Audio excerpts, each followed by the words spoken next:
그거를 출가제일이라고 그러죠. 그죠? 음력 2월 8일을 출가제일이에요. 부처님이 출가하신 날짜가 음력으로 2월 8일이에요. 그럼 부처님은 왜 출가했다고 생각해요? 무엇 때문에 출가한 거 아시는 거? 내가 잘못했네. 몇 년 동안 나가서 법회 했는데 어떻게 내가 잘못한 거야 이거?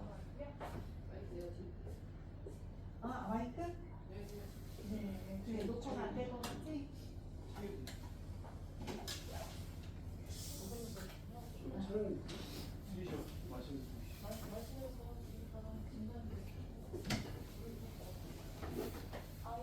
내가 반성해야 될 것 같아요.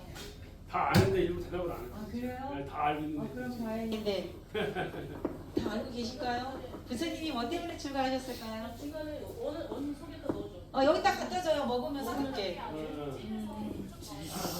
부처님은 글쎄 그게 무슨 말인지. 솔직히 그 카필라라는 국에 조그만한 인도의 한 나라였어요. 거기 왕자로 태어나신 거 다 아시죠? 근데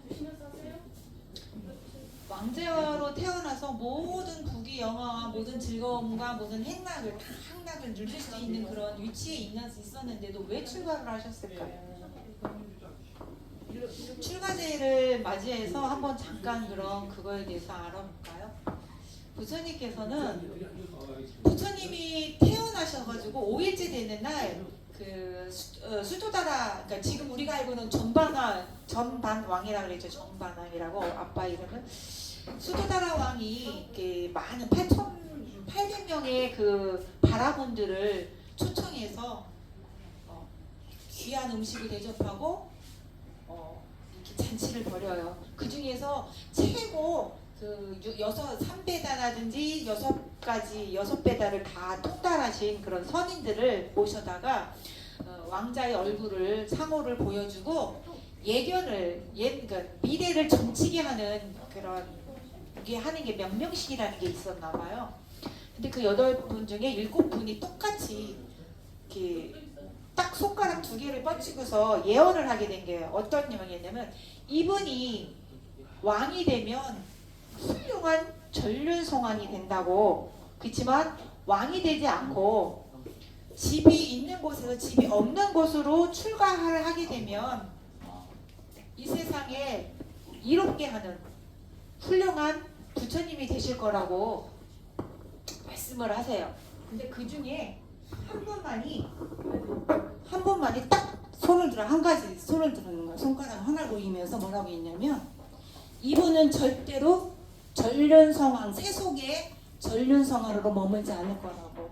이분은 세상의 번뇌를 모두 소멸시킬 수 있는 없앨 수 있는 그런 훌륭한 깨달음을 얻으신 부처님이 되실 거라고 예언을 하게 돼요. 그 아버지로서 그 예언을 듣고서 어떨까?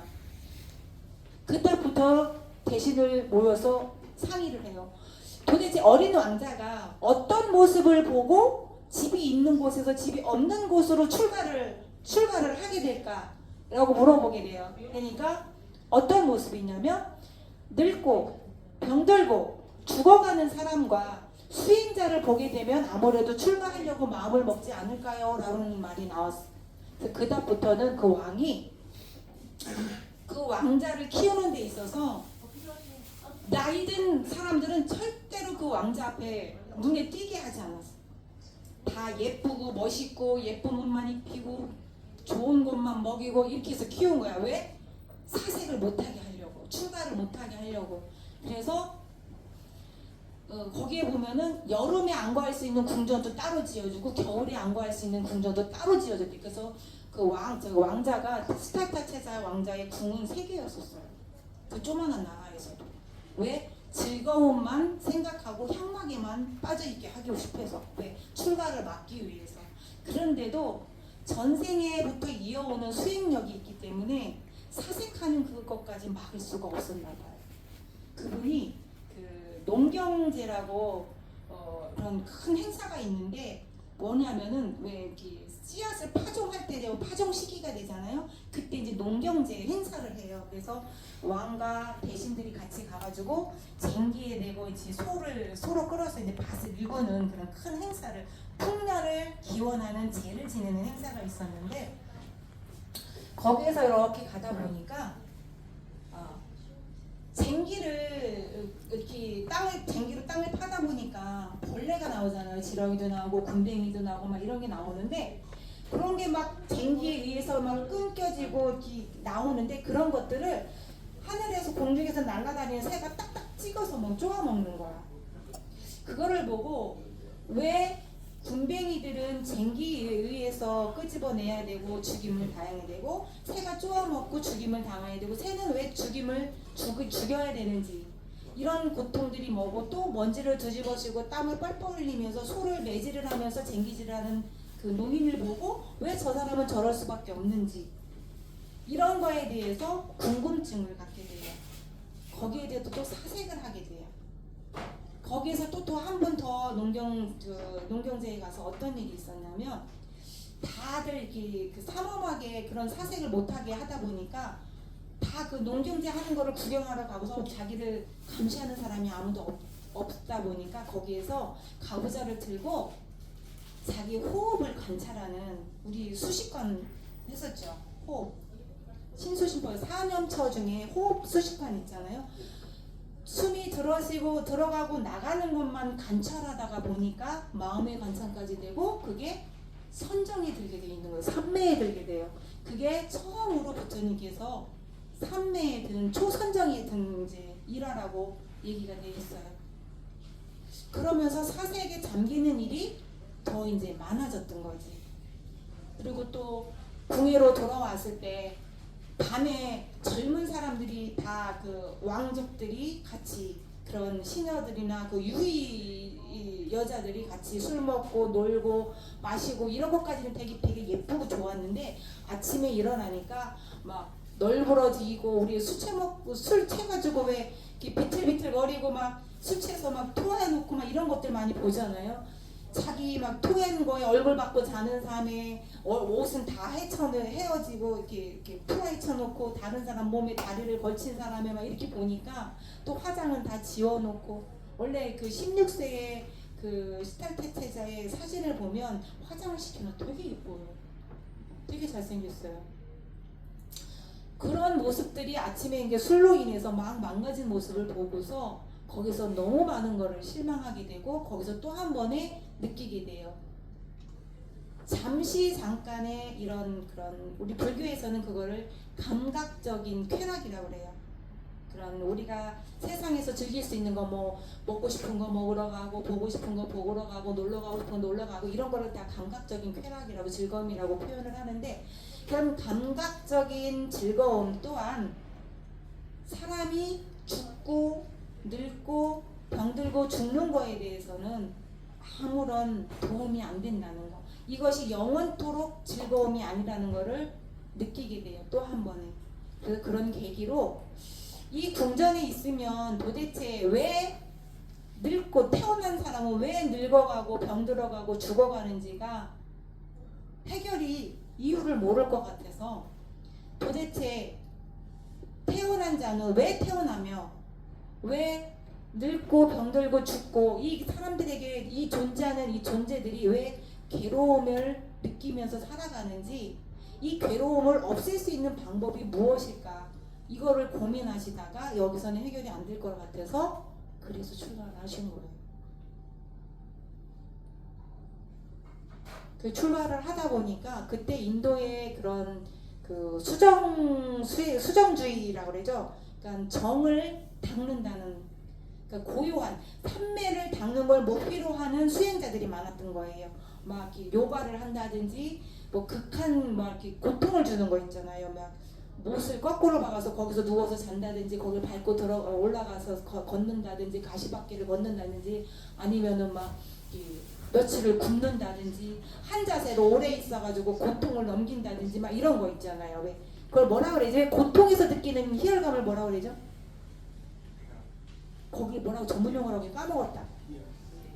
그런 것도 느낄 수 있는 그런 그 수행자들이 많았었는데, 부처님과 인연된 분들은 그분들이었던 것 같아요. 그러니까 삼매에 들어서 우리가 생각하는 삼매랑 그들이 즐겨했던 삼매는 다른 거예요. 우리는 마음의 관찰을 통한 삼매에 들어가는 거고 그분들은 거기 초집중을 해서 집중해서 오는 삼매라서 이거는 영원한 삼매가 아닌 거야. 어느 정도 그 비비상처까지는 갈 수 있어도 그 완전한 열반에까지는 갈 수 없는 거를 이제 경험하게 돼요. 금방 수행력도 있고 되게 성실하고 그런 또 기질이 있다 보니까 그 전생에 그런 인연법이 있다 보니까 빨리빨리 깨달았던 거예요. 스승이 두 분이 계시잖아요. 두 분 다 그 최고 경지까지 이뤘지만 삼매의 선정에는 들지만 이 선정에서 나오면 다시 박야사상에 오면 다른 조건이 또 있잖아. 이 사람도 만나야 되고 이런 일도 겪어야 되고 그런 조건에 내가 노출이 됐을 때 다시 나한테 괴로움이 또 생긴다는 거야. 우리도 그렇잖아요. 왜 법당에 와서 이래 있으면 편안하다가 다시 돌아가서 자기 업무에 복귀되고 누가 이렇게 말을 안 들으면 다시 이렇게 되잖아. 그죠? 승질나죠. 그러니까 경찰이시니까 그만하네. 그렇게 되는 걸 보고 이거는 어느 정도까지 선정은 가지만 내가 원하는 괴로움의 소멸을 알고자 하는 그 의문점에는 답을 얻을 수 없다는 걸 거기서 알게 돼요. 그래서 거기서 다시 이제 나오게 되고 이거는 내가 출가하기 전에 그 궁에서 최고로 누리고 사람들이 다 원하는 걸 다 누리고 살고 있었을 때 즐거움과 쾌락도 버리고 왔잖아요. 거기서도 이게 괴로움의 소멸에 대해서 알지 못했고 또 여기에서 최고의 이렇게 그 선정의 삼매에 들었어도 어디까지 한계가 있다는 걸 느끼고 다른 걸 한번 해보겠다 생각하고서는 극한의 최극도로 고행을 하는 걸 선택하세요. 생명을 건 고행을 시작한 거예요. 우리 왜 선정상 보면 진짜 이 빼짝말은 그런 갖고 안 되지. 이 갈비뼈가 다 튕겨 나오고 이 백가죽이 들어가서 사람이라고 수자타 그 유미죽을 끓여서 공양한 보살이 볼 때 그랬잖아요. 저 사람이 목신인가 죽은 사람인가 이걸 몰랐을 정도로 사람이 그렇게 피폐했던 거예요. 해골만 남았기 때문에 그 정도로 생명의 위협을 가하면서까지 고행을 하신 거예요. 6년 동안. 근데도 거기에서 괴로움이 더하면 더했지 나를 자신을 학대하는 것밖에는 선정도 못 들고 아무것도 아닌 것들.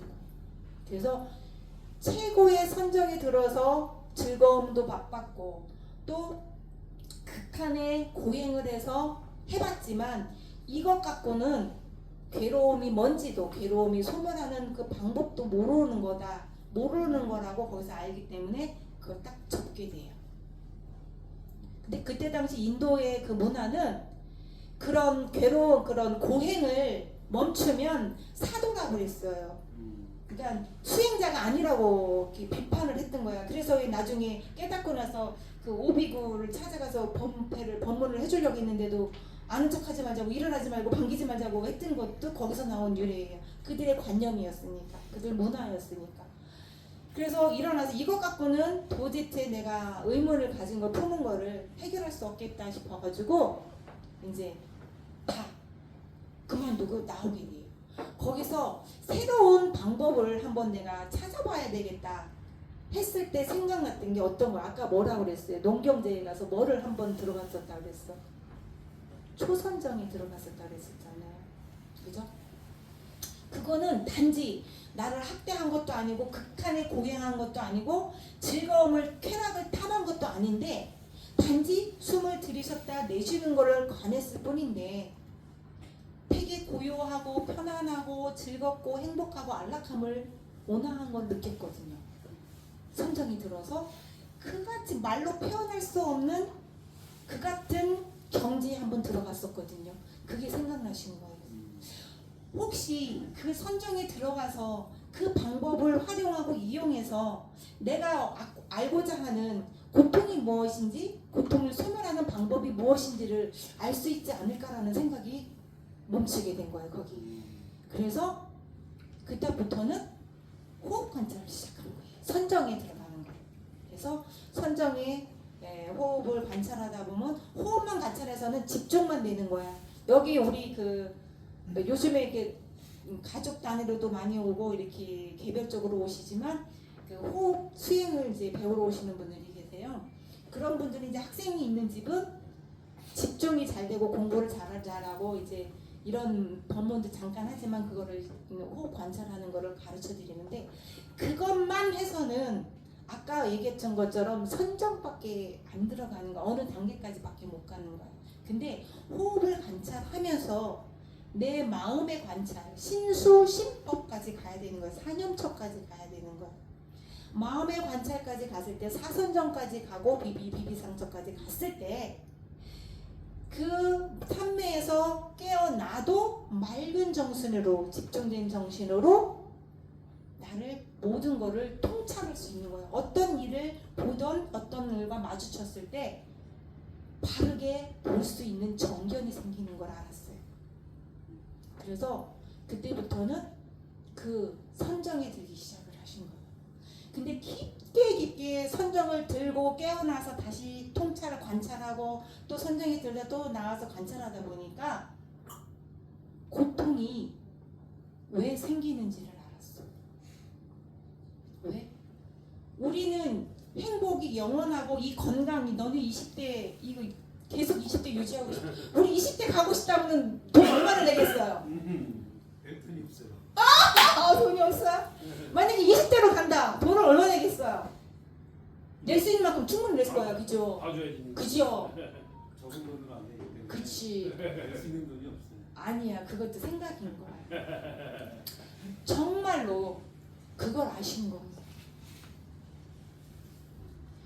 고통의 원인이 이 세상은 모든 존재는 무상하고 항상 변화하는 속에서 있는데 변화하고 싶지 않은 거야. 내가 가진 건 내놓고 싶지 않고 못 가진 거는 더 가지려고 하고 젊음은 유지하고 싶어하고 아픈 건 싫어하고 이런 거 무상함에 변화하는 거를 원리를 이치를 모르기 때문에 자꾸 그걸 탐착하기 때문에 괴로움이 생기는 거야. 그걸 내가 얻으려고 가지려고 하는 걸 못 가졌기 때문에 그 원인을 알게 된 거야. 그게 고성생인 거야. 사랑하는 사람과 계속 손 붙잡고 싶은데 어때? 너네들 군대 왔잖아. 그지? 그런 걸 다 고통으로 보신 거예요. 또 저놈의 인간 안 만나고 싶은데 맨날 눈만 마주치면 만나야 되는 거야. 이것도 고통으로 오신 거야. 사고가 있고 팔고가 있잖아요. 그죠? 고성제를 보신 거예요. 거기서. 도대체 이 고성제는 왜 생겼을까라고 또 깊게 관찰을 하다 통찰을 하다 보니까 애착에서 생기는 거예요. 아까 뭐라 했어요? 좋은 건 더 갖고 싶고 유지하고 싶고 영원히 누리고 싶은 건데 그걸 못하고 애착, 집착에 생기는 게 그게 이제 집성제예요. 거기서 보신 거예요. 더 많이 관찰하다 보니까 생각해보니까 이 애착을 놓으면 그 괴로움이 없어지는 거 아닌가? 이렇게 생각해보니까 맞는 거예요. 근데 도대체 그게 이제 멸성되잖아요. 그럼 그 애착하는 걸 어떻게 놓지? 이렇게 해서 더 관찰하다 보니까 애착하고 그 윤회하는 걸 본 거니까 그러다가 거기에서 무엇을 관찰하게 무엇을 통달하게 됐냐면 어떻게 됐냐면 숙명통을 얻게 된 거예요.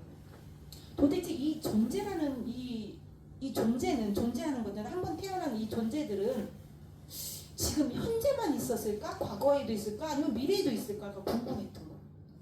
그거를 통찰 관찰을 해보니까 과거에서도 있었다는 거죠. 내가. 근데 왜 과거에도 있었던 사람이 지금도 있었지? 그 원인이 뭘까? 생각해 보니까 애착하는 마음과 다시 태어나고 싶다는, 다시 살고 싶다는 그런 탐착, 집착이 합쳐서 두 가지 조건이 맞아떨어졌을 때 다시 생으로 받는 거예요. 그럼 다시 생을 받을 때 내가 전에 생에 어떠한 그러니까 의식을 갖고 의미를 갖고 어떤 마음을 갖고 말하고 행동했는지에 따라서 그 업에 대해서 태어나는 종류가 달라지는 거예요.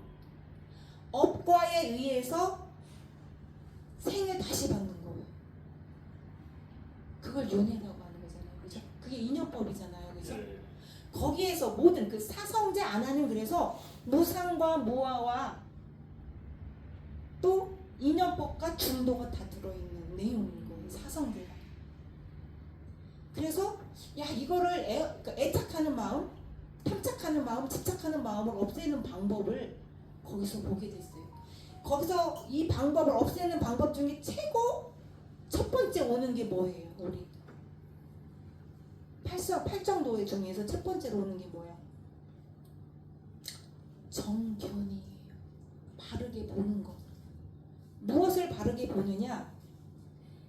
세상은 무상하다는 거, 무아이라는 거. 고통이 왜 생기고 애착과 집착 때문에 생긴다는 거를 아는 거를 바르게 본다고 하셨어요. 근데 우리가 배울 때 그렇게 안 배웠거든, 그죠? 안 그래? 많이 이게 부파불비구를 거쳐오면서 그 주석서에 의해서 많이 설법을 하는 걸 듣다 보니까 이거를 모르고 다른 것만 접하다 보니까 막 계속 다른 데서 저도 많이 시행착오를 진짜 많이 겪고 헤맸어요. 부처님이 이것만 한 가지 생각해 보세요. 부처님이 깨닫고 제일 먼저 설법한 게 오비고에 때 뭐 설법하셨죠? 사성제와 중도 인연법을 설법하셨어요. 그래서 그 오비구들이 금방 다 아라한가를 얻으셨단 말이죠. 그렇다 보면은 이 기본으로 알아야 될 게 우리가 불자라면 사성제는 알아야 돼요. 왜? 부처님이 출가한 이유 있잖아. 왜 괴로움이 생기는지, 괴로움을 소멸하는 방법이 뭔지, 우리가 그 팔정도에 의해서 내가 바르게 보고 바르게 생각하고 바르게 말을 하고 바른 생활을 하고 바른 직업을 갖고 일상생활을 하면서 바르게 거기에 맞게끔 정진하고 노력하고 이러다 보면은 삼매에 들게 되고 관찰하게 되고 모든 걸 다 통찰하면서 지혜가 생기는 거죠. 그러면서 내가 살아갈 때 이럴 때는 이러면은 내가 악과를 얻겠다, 선과를 얻겠다가 나온단 말이에요. 그러면 괴로움이 소멸된다는 거예요. 그거를 얻기 위해서 출가를 하시고 출가를 해서 얻은 게 그거예요. 박수가 안 나오네. 대단한 것 같지 않아요? 근데 내가 어제 그 출가 얘기를 하려다가 보다가 맞다. 부처님의 일대기인 그 팔상록을 제가 우리 그 2009년에 그 스님께서 그 부처님 오신 날 법보시를 하셨어요. 이게 두꺼운데 법보시를 하시면서 다 읽고 독구가 걸리라고 한 게 있어요. 본인들 그런 말 안 들어요?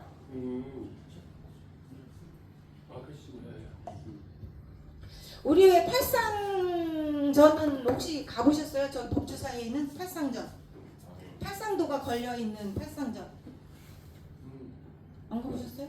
가봤죠. 성전 법수 들어가면 이거는 목재는 화성적이에요. 부처님 일대기를 8가지의 장면으로 해서 기록했다가 팔상록인 거고, 팔상도는 8가지의 그림으로 부처님의 일대기를 그려놓은 그림이 있어요.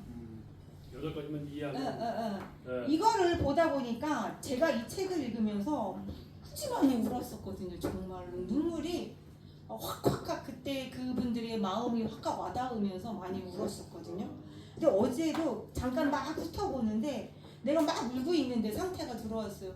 무슨 일 있어요, 선생님? 눈이 듣고 있는데 내가 울고 있으니까 무슨 일 있어요? 아니 없어. 왜 그러세요? 근데 여기 마지막에 부처님 열반하시고 나서 그 가섭존자가 7일 만에 하시고 늦게 도착하셨잖아요.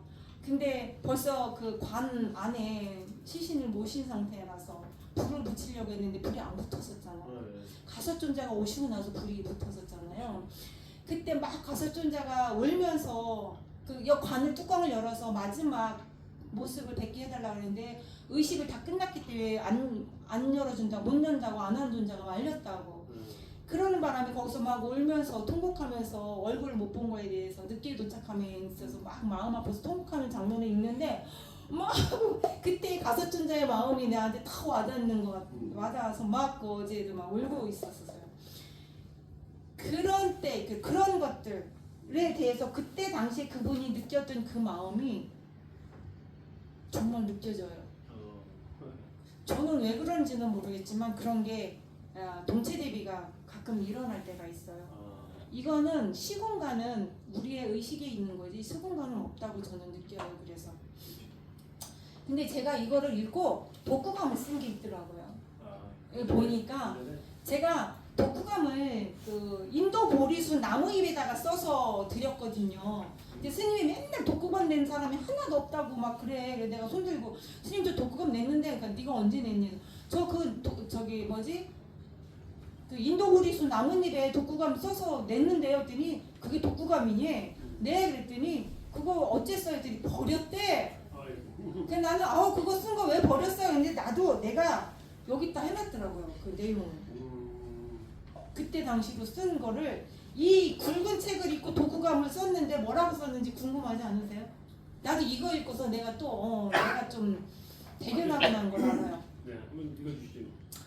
태생의 조건과 환경은 다르지만 또한 나 또한 서가모니 부처님과 다르지 않다. 그래 나도 하자. 그래 나도 부처가 되자. 해인경. 제가 이제 본명이 해인경이었었거든요. 박성철이. 그렇죠.